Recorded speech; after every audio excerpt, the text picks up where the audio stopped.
जय हिंद दोस्तों। आज मैं आपको क्लास 10th का मैथमेटिक्स का 2012 का सेट ए डिस्कस कर रहा हूँ। इसमें 20 ऑब्जेक्टिव दिया हुआ है।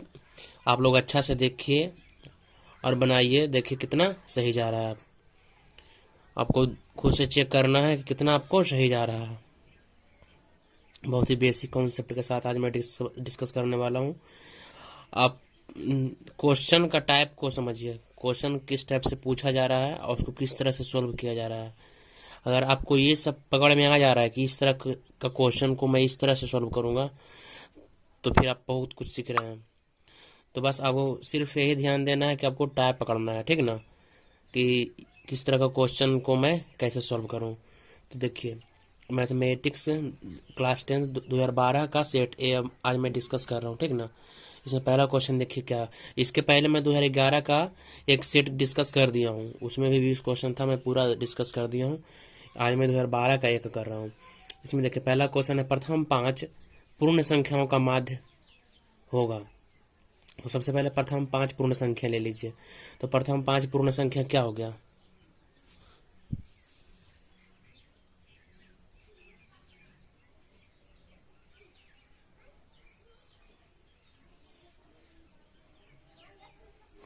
प्रथम 5 पूर्ण संख्या हो गया 0,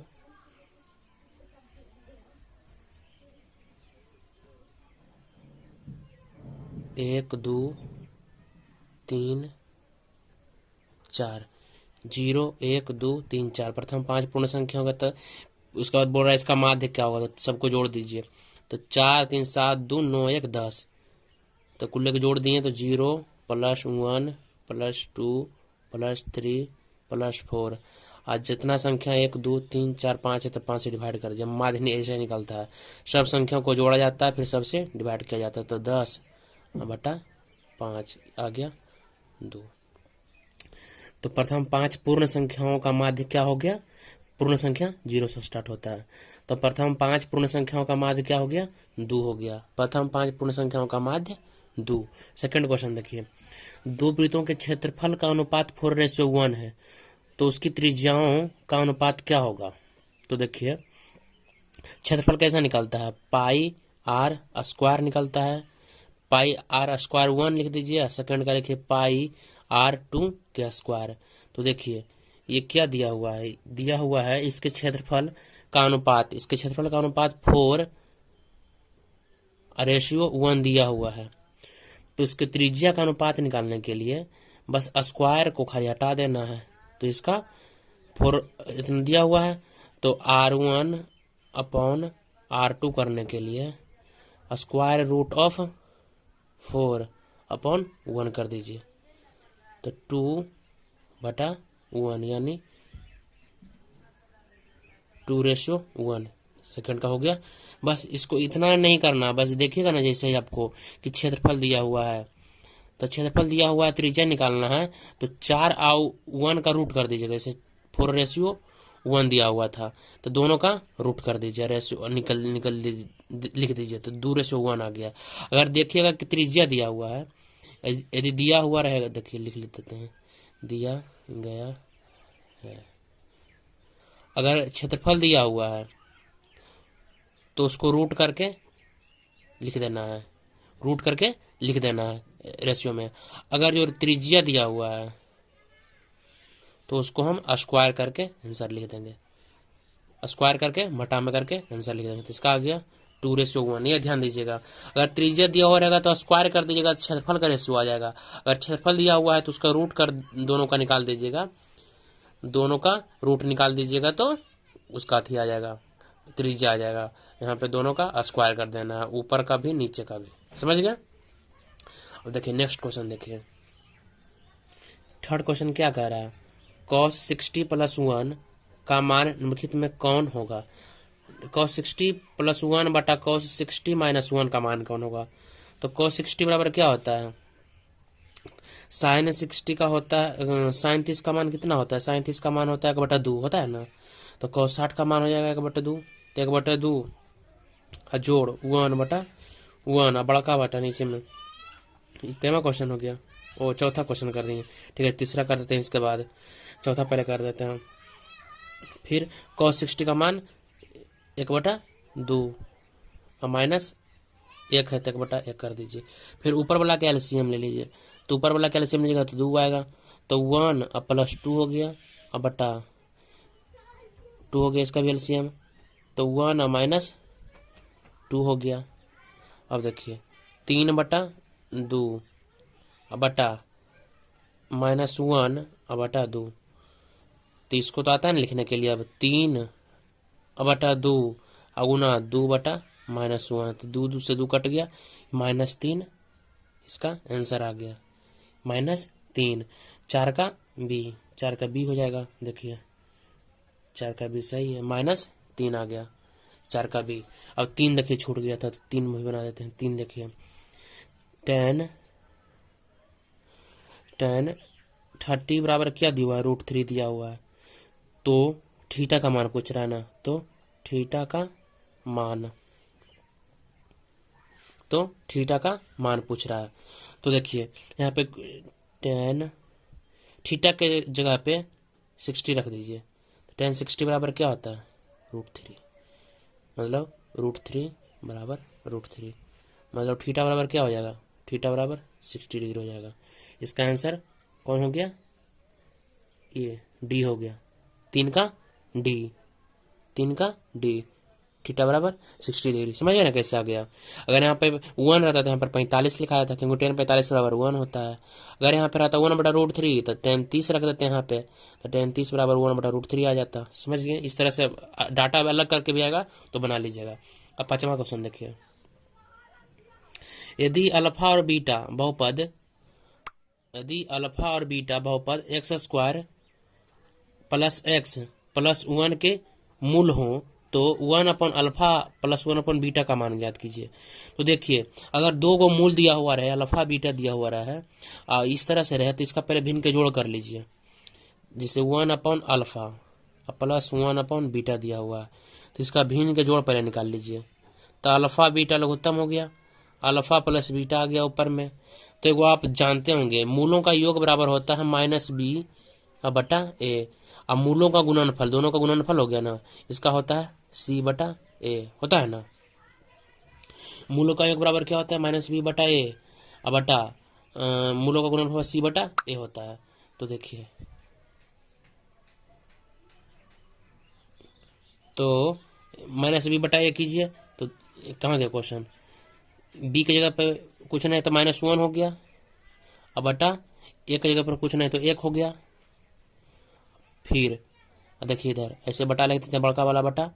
फिर देखिए सी क्या है, 1 है, अब बटा ए में 1 है, तो देखिए -1 अब बटा 1 और गुना 1/1, तो ई 1 से 1 कट गया, इसका आंसर आ गया -1, इसका आंसर आ गया -1।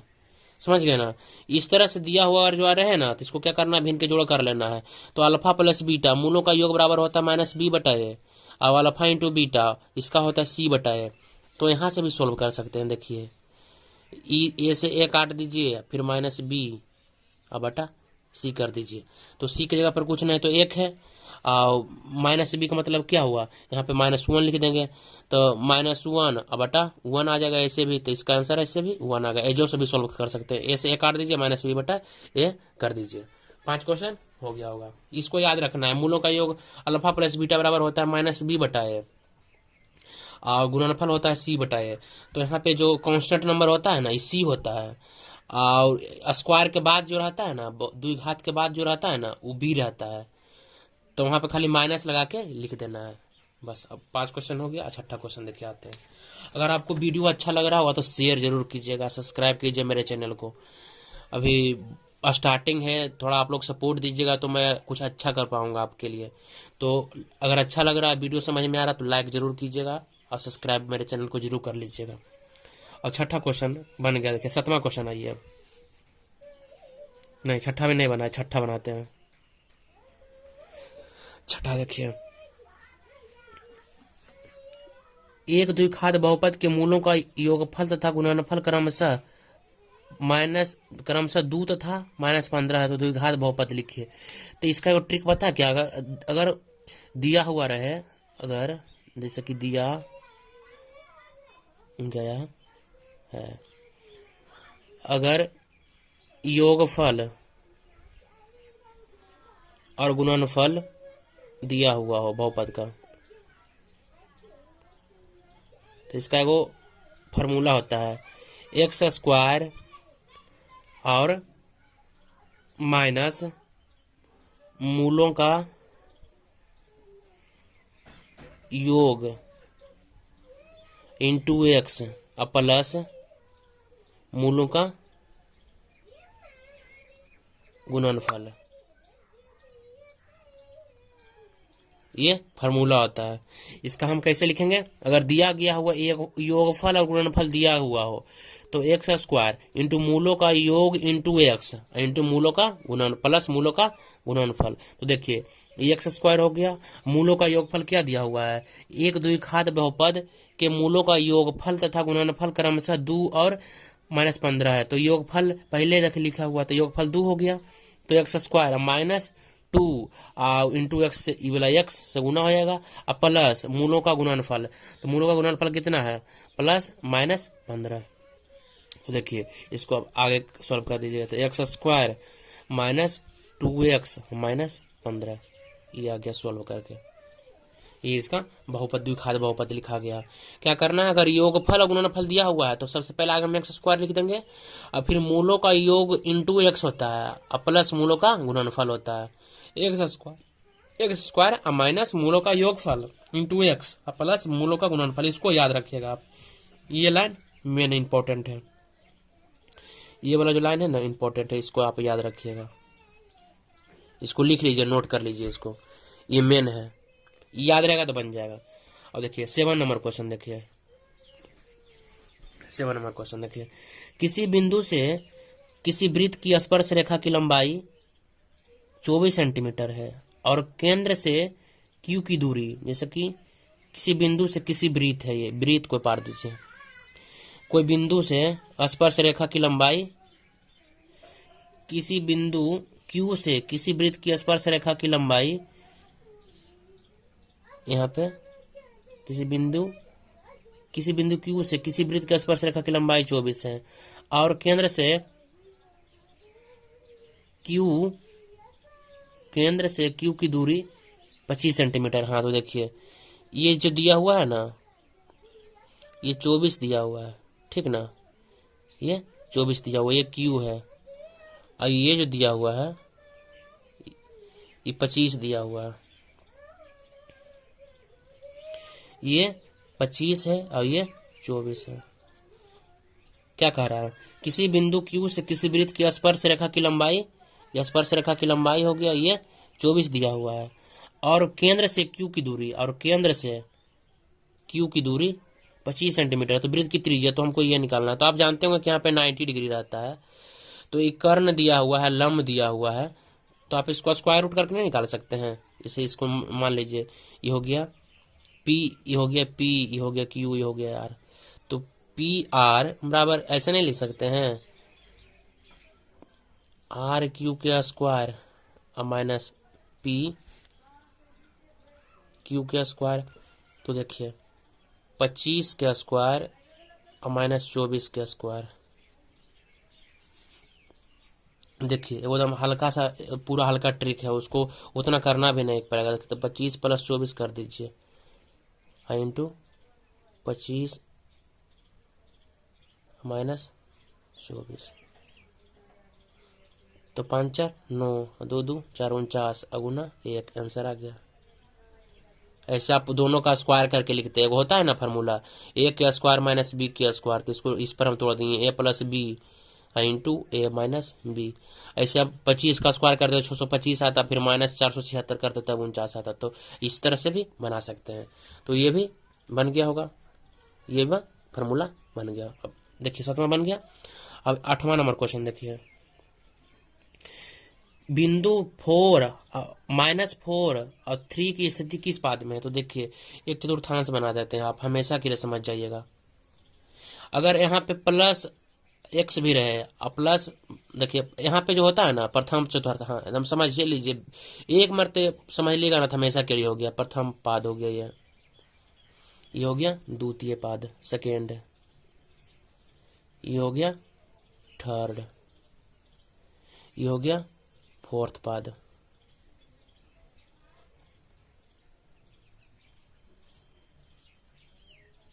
तो यहाँ पे देखिए, यहाँ पे प्लस और प्लस रहेगा ना, देखिए यहाँ पे देखिए इधर एक्स है तो इधर तो जानते हैं कि प्लस से रहता है, ऊपर में भी बाई जो रहता है प्लस से रहता है, तो यहाँ पे देखिए प्लस प्लस रहेगा ना दोनों, जैसे कि 4 है कॉमा 4 है तो प्रथम पाद में रहेगा। यहाँ पे देखिए इधर तो एक्स आता है तो लेफ्ट साइड जीरो ओरिजिन है, ये 0,0 है, तो यहाँ से लेफ्ट साइड जाता है एक्स हो जाता है ना निगेटिव में, तो यहाँ पे माइनस रहेगा और बाई ऊपर में जाता था प्लस रहता है, तो माइनस प्लस रहेगा तो द्वितीय चतुर्थांश में रहेगा। तो यहाँ पे देखिए एक्स भी निगेटिव और बाई भी निगेटिव, एक्स भी निगेटिव और बाई भी निगेटिव रहेगा तो तृतीय चतुर्थांश में रहेगा। और देखिए एक्स पॉजिटिव और बाई निगेटिव तो प्लस अब माइनस रहेगा तो चतुर्थांश में रहेगा। तो देख लीजिए क्वेश्चन क्या कह रहा है, क्वेश्चन कर रहा है -4 और 3, -4,3, तो -4 और कॉमा 3 देखिए सेकेंड पाद में है ना, तो इसको लिख देना है द्वितीय पाद। इसको क्या लिख देंगे हम, -4 और 3 कहाँ है तो द्वितीय पाद में है,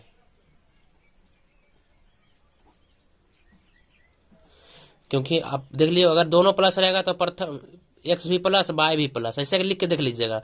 तो प्रथम में अगर एक्स निगेटिव और बाई पॉजिटिव तो द्वितीय में, अगर दोनों निगेटिव तो तृतीय में, अगर एक्स पॉजिटिव और बाई निगेटिव तो चतुर्थ चतुर्थांश में।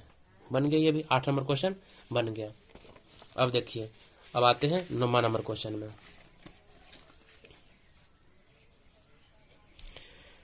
9वां नंबर क्वेश्चन देखिए, करा निम्न में से कौन परिमेय संख्या है, तो ये तो देखिए ये √3 तो अपरिमेय संख्या हो गया, 4 + √5 ये भी अपरिमेय होगा, क्योंकि परिमेय के साथ अगर अपरिमेय को हम जोड़ते हैं चाहे घटाते हैं चाहे गुना करते हैं तो अपरिमेय हो जाता है। √6 भी अपरिमेय संख्या है, तो ये देखिए 2√2 डिवाइडेड बाय √2, तो यहाँ पे इसको काटिएगा ना तो ये परिमेय संख्या आ गया, तो इसका ऑप्शन बी सही है, 9 का बी, 2 एक परिमेय संख्या है।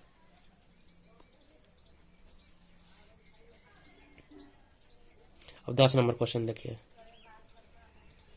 निम्न में से कौन बहुपद नहीं है, तो यहाँ पे देखिए इसमें ना बटा के नीचे ना नहीं रहना चाहिए, जो एक्स होता है ना वो निगेटिव नहीं होना चाहिए, एक्स के पावर निगेटिव नहीं होना चाहिए। तो देखिए एक्स प्लस 1/x है, तो इसको हम ऐसे लिख सकते हैं ना, एक्स प्लस एक्स के पावर -1 लिख सकते हैं ना इसको, तो ये इसका पावर एक्स का जो हुआ ना निगेटिव हो गया, तो ये बहुपद नहीं है।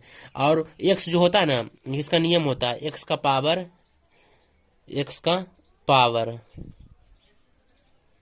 निगेटिव नहीं होना चाहिए।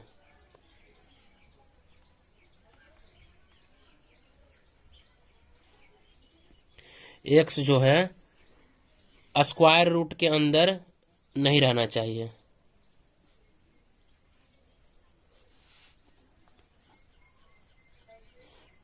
अगर ये सब हर चीज रहेगा ना तो ये बहुपद नहीं होगा, तो ये सब ध्यान देना है। तो यहाँ पे देखिए एक्स के पावर निगेटिव में आ गया तो ये बहुपद नहीं है, तो इसमें क्वेश्चन ये ना कह रहा था कि इसमें कौन बहुपद नहीं है, तो इसका आंसर सी हो जाएगा, एक्स प्लस 1/x जो है बहुपद नहीं है।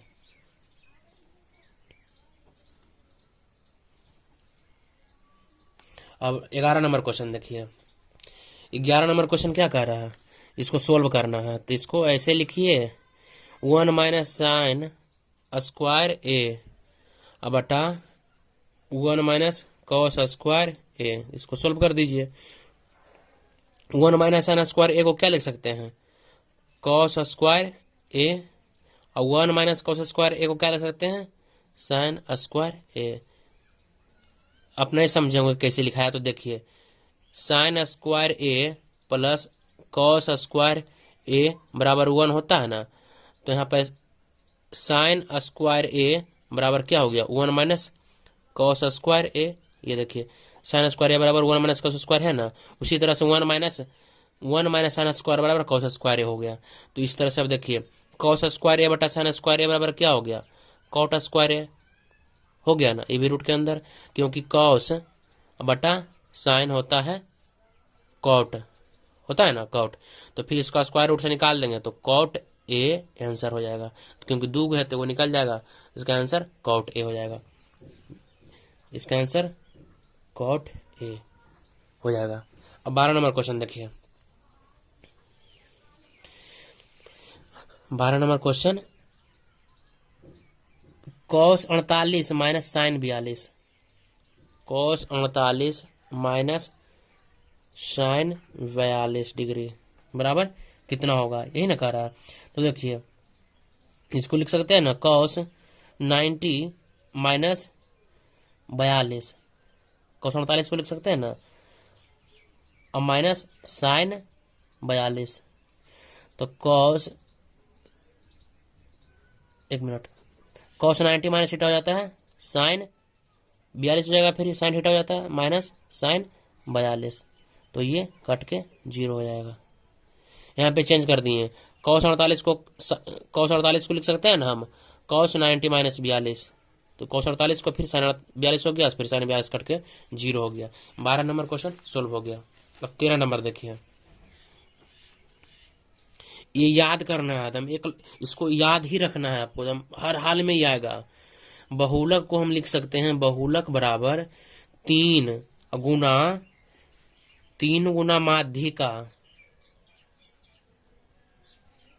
माइनस 2 अगुना माध्य। आपको इसको एकदम हमें हर हाल में इसको रट लेना है, जितना बार लिख के देखिए, लेकिन इसको रट लेना है। पहले देखिए इसका वो ट्रिक भी देखिए, पहले 3 लिखाएगा, 3 गुना माध्यिका बड़का माध्यिका, फिर माइनस रहेगा, फिर 2 गुना माध्य, मैंने पहले 3 आएगा और बाद 2 आएगा, ये ध्यान रखिएगा खाली, पहले 3 आएगा फिर 2 आएगा। बहुलक बराबर 3 गुना माध्यिका माइनस 2 गुना माध्य। 13 नंबर हो गया। 14 नंबर देखिए, दो त्रिभुजों के क्षेत्रफलों का अनुपात, 2 त्रिभुजों के क्षेत्रफलों का अनुपात 16:9 हो तो उसकी संगत भुजा का अनुपात क्या होगा।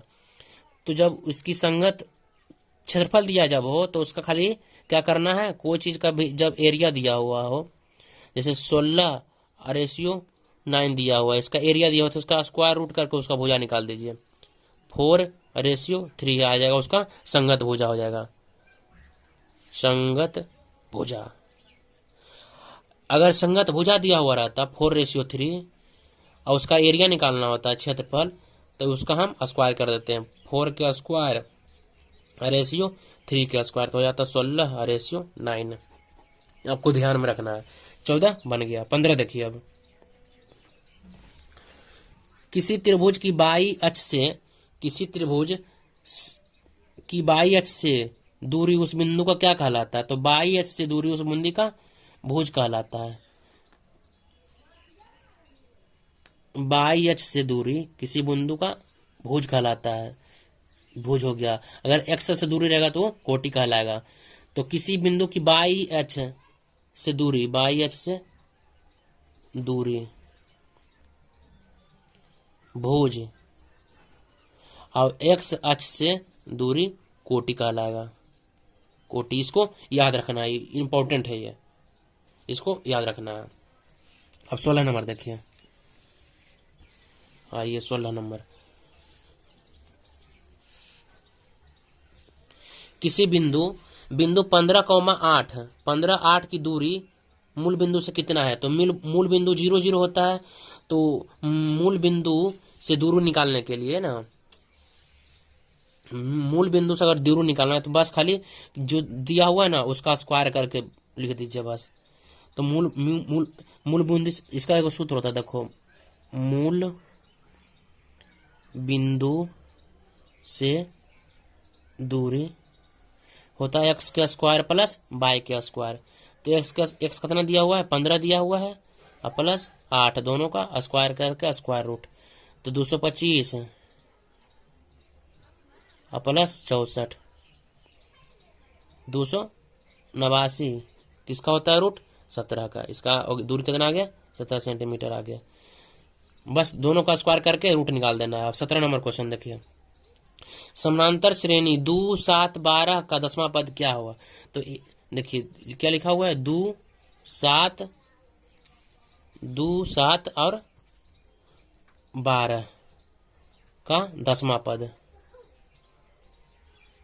तो यहाँ पे ए क्या दिया हुआ है, 2 दिया हुआ है, डी क्या दिया हुआ है, 7 माइनस 2 5 दिया हुआ है डी, ठीक ना।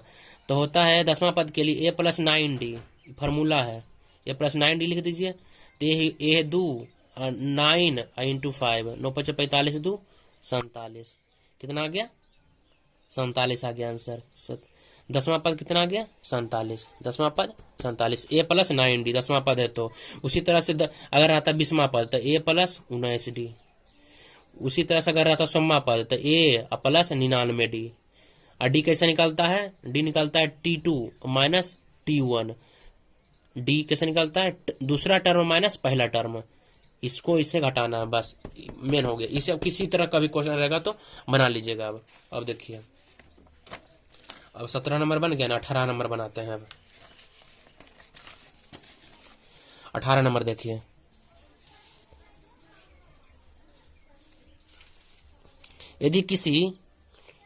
यदि एक त्रिभुज के एक कोण की समद्विभाजक रेखा त्रिभुज की माध्यिका हो तो वह त्रिभुज होगा। यदि किसी त्रिभुज के एक कोण की समद्विभाजक रेखा यदि त्रिभुज का माध्यिका होता है ना तो समद्विबाहु त्रिभुज होता है। कैसा होता है, समद्विबाहु त्रिभुज, इसको याद कर लेना है, समद्विबाहु त्रिभुज, इसको याद रख लीजिए। यदि एक त्रिभुज के एक कोण की समद्विभाजक रेखा यदि त्रिभुज की माध्यिका हो तो वह समद्विबाहु त्रिभुज होगा। अब 19वां नंबर देखिए, पाई एक अपरिमेय संख्या है, अपरिमेय संख्या है, इसको याद रखिएगा, इसको याद रखना है एकदम। VVI क्वेश्चन है। 20वां नंबर क्वेश्चन देखिए,